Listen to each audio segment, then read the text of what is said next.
হাম নামের একজন জিন ছিল, একদিন আমার দয়াল নবীর কাছে আসছে। সুবহানাল্লাহ।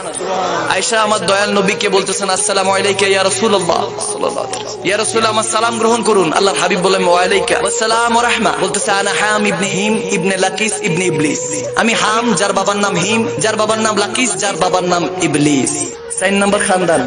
4 নম্বর কি? কিন্তু সুবহানাল্লাহ, আমার নবীর সাহাবা। সুবহানাল্লাহ বলবেন না? এ বান্দা, খুশি হন নাই? তেনার খানদানে যে একজন মুমিন আছে, খুশি হন নাই? বাকি তো সব কমিন। সব কি কমিন, একজন কি মুমিন। ওই মুমিনের খানদানে যারা আছে তারা গৌসে পাকের হাতে বায়াত হয়েছে। সুবহানাল্লাহ বলুন। তারা অনেকে খাজা গরিবে নওয়াজের হাতে বায়াত হয়েছেন। ওনার উসিলা আল্লাহ রাসূলের গোলামিতে এসেছেন। কারণ আল্লাহ বলেছেন, ইন্নাল্লাযীনা ইউবায়ুনাকা ইন্নামা ইউবায়ুনাল্লাহ। ঠিক কি না? আমার নবীর কাছে যারা বায়াত হলো তারা নিশ্চয়ই কার কাছে বায়াত হলো? চিল্লা বলেন, কার কাছে? আল্লাহর কাছে। আল্লাহ বলেছেন, আল্লাহ সুসংবাদ দিয়েছেন, নবী আপনার হাতে যারা বায়াত হলো, নায়েবে নবী এবং বিশেষ করে ওয়ারাসাতুল আম্বিয়া, ওলি আল্লাহর মাধ্যমে আপনি নবীর উসিলা দিয়ে যারা আমি আল্লাহর কাছে বায়াত হলো, তাদেরকে আজরান আযীমা আমি তাদের জন্য বেহেশত রেখেছি। হাসরের ময়দানে উঠতে দেরি হবে না, তাদেরকে বেহেশত দিতে দেরি হবে না।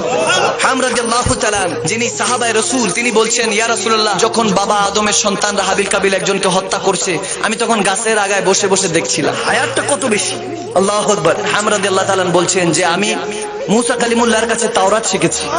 আমি মুসলমান হয়েছি যখন আপনি নবীর কথা শুনেছি যে নবীজি একজন আসবেন, আখিরুজ জামান নবী, যেনাকে না সৃষ্টি করলে আল্লাহ কিছু সৃষ্টি করতেন না। আমি নবীর আপনার প্রেমে পড়ে আমি মুসা কালিমুল্লাহর কাছে বায়াত গ্রহণ করেছি। তারপর ওখান থেকে ঈসা রুহুল্লাহ পর্যন্ত আমি সমস্ত নবীদের সালাম পয়গাম্বর, অনেক বড় কথা, আমি আর ওদিকে যাচ্ছি না। সমস্ত নবীদের সোহবতে ছিলাম। তাওরাত জাবুর ইনজিল পর্যন্ত শিখেছি, মুখস্থ আছে আমার সিনার মধ্যে। নবী আপনাকে পড়িয়ে শোনাবো। নবী বলছেন, পড়াও, আজকে তুমি তাওরাত জাবুর ইনজিল পড়ো, আমি শুনবো। সুবহানাল্লাহ বলেন।